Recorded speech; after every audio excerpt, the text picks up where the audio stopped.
We ought to always have a prayer in our heart. But there is something about saying the words, and for me, saying them out loud.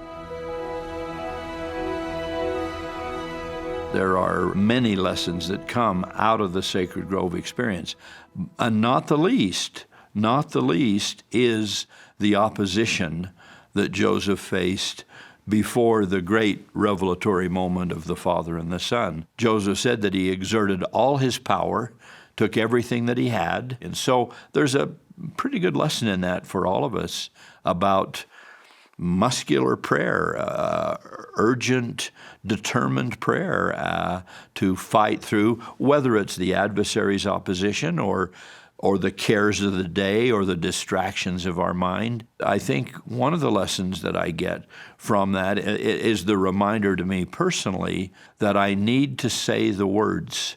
Prayer is an expression of the heart, and we can pray silently. We ought to pray silently. We ought to always have a prayer in our heart. But there is something about saying the words, and for me, saying them out loud.